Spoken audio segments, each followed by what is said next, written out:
मैं देवों के देव महादेव के चरणों पर प्रणाम करती हूँ। मैं गौरी पार्वती माता के चरणों पर प्रणाम करती हूँ। मैं कार्तिक गणेश दोनों भैया के चरणों पर प्रणाम करती हूँ। मैं सभी देवी दुर्गा के चरणों पर प्रणाम करती हूँ। जितने गुरु भाई बहन लोग उनको मैं प्रणाम करती हूँ और महादेव से ही दया मांगती हूँ कि हे महादेव सफलदायक कीजिए, फलदायक कीजिए।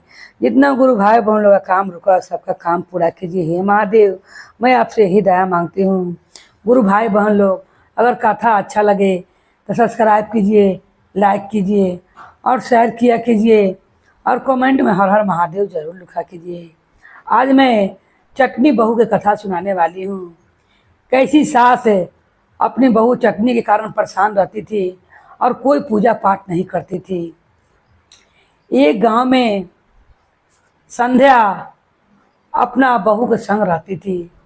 कोई पूजा पाठ संध्या डरे नहीं करती थी क्योंकि संध्या जानती थी कि मेरी बहू कोई भी पूजा के सामान में लाऊंगी तो वो जूठा कर देगी और जूठा जब कर देगी तो मैं कैसे महादेव का या कोई चर्चा कथा पूजा मैं कैसे कराऊंगी। यही सोचकर संध्या कोई पूजा पाठ नहीं करती थी, मगर दिल में बड़ा लालसा था संध्या का कि मैं भी पूजा पाठ करती। मगर ये भी सोचती कि मेरी बहू का आदत है कोई चीज़ चुरा के खा लेना। अगर वो चुरा के खा लेगी तो उस पर भगवान का क्रोध पड़ जाएगा और उसको देह में दुख हो जाएगा। इस कारण वो नहीं करती थी। बहू कहती अपना सास से कि माँ जी छठ का पर्व आने वाला है, आप छठ का व्रत कर लीजिए। मैं कोई ऐसा चीज़ नहीं जूठा करूँगी और ना मैं चुरा कर खाऊंगी। आप मेरा बात मानिए, आप छठ का व्रत कर लीजिए। संध्या कहती है कि देखो बहू, जिस तरह तुमने मुझे समझाया है मैं अगर कर तो लूँ, मगर तुम कोई चीज़ खाना नहीं क्योंकि छठ का पर्व बहुत महान होता है। बहू कहती है कि माँ जी मैं कुछ भी जूठा नहीं करूँगी, आप छठ का व्रत उठा लीजिए।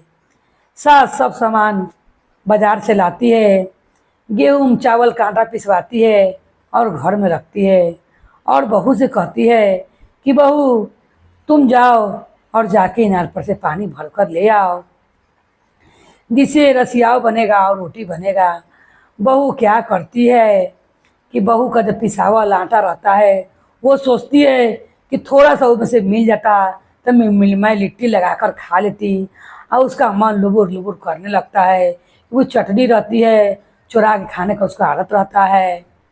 जब सास पानी लेने के लिए बहू को भेजती है गंगा जी पास, ये गंगा जी से जाकर बगले में गंगा जी रहता है उनका, कि जाकर बहू एक बटलोही पानी ले आओ, क्योंकि हम लोग भी छठ पूजा करते हैं तब अगर इनार में से पानी और गंगा जी पानी मिलाते हैं, मगर उनका बगले में गंगा जी था। इसी कारण सास ने कहा कि बहू जाओ और जाकर पानी ले आओ।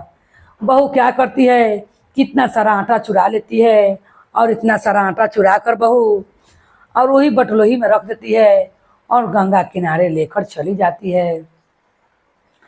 सास बेचारी संध्या इस सबसे अनजान रहती है कि मेरी बहू चुरा कर आटा ले गई है और गंगा जी इधर जाती है और आटा सान कर गोला बनाती है और सोचती है कि इसे कैसे बनाऊं और कैसे बनाकर लिट्टी खाऊं। क्या देखती है कुछ मुर्दा जल रहता है गंगा किनारे, उनका आग रहता है थोड़ा थोड़ा लपट आग का, उसी में लिट्टी को जाकर सेक लेती है और लिट्टी को सेक कर महादेव के मंदिर में घी का दिया बढ़ते रहता है। उसी मंदिर में जाती है और घी को लपेट लेती है लिट्टी में, लपेट कर खा लेती है। महादेव के जब मंदिर में मूर्ति बैठे रहते हैं, भगवान सोचते हैं महादेव ये कैसी है कि मुर्दा का जरा हुआ पर लिट्टी पका ली और मेरा दिया का घी लपेट कर लिट्टी खा ली। भगवान अपना कर्म पर हाथ रख लेते हैं कि तो बहुत चटनी है। अब महादेव का हाथ कर्म पर से हटवे नहीं करता है। जो भी पूजा करने आता है वो ही देखता है कि कर्म पर महादेव का हाथ रखा हुआ है। तब उसी समय गांव नगर में पूरा हल्ला हो जाता है कि महादेव का हाथ कर्म पर है। कहीं कैसे महादेव ने कर्म पर हाथ रख लिया है, माथा पर हटा ही नहीं रहे हैं। इस बात का खबर राजा साहब के पास लगे जाता है और राजा साहब कहते हैं कि जौन महादेव के माथा पर से हाथ हटा देगा उसको मैं आधा राजपाट दूंगा। गांव के लोग बहुत प्रयास करते हैं, बहुत महादेव से विनती करते हैं कि हे महादेव ऐसा क्या हो गया है कि आपने अपना माथा पर हाथ रख लिया है, अपना माथा पर से हाथ हटा लीजिए। मगर वो तो महादेव को नहीं हटाते हैं, क्योंकि वो तो शमशान में लिट्टी पका कर लाती है और महादेव के दिया में से घी लपेट के खा लेती है कि मैं छुच्छे लिट्टी खाऊंगी, घी लगाऊंगी तो अच्छा लगेगा। ये बात चटनी को खबर जाता है। जब चटनी सुनती है, कहती है अपना सास से कि मैं 1 मिनट में महादेव के माथा पर से हाथ हटवा दूंगी और हम लोग का आधा राजपाट भी मिल जाएगा। सास कहती है बड़े बड़े आदमी हार गए और तुम जाके महादेव के माथा पर से हाथ हटाओगी, वो देवों के देव महादेव पर से तुम ऐसा क्या करोगी, तुम तो खुद चोटनी चटनी हो। कहती है कि देखिए माँ जी मैं कैसे करती हूँ। और महादेव के मंदिर में जाती है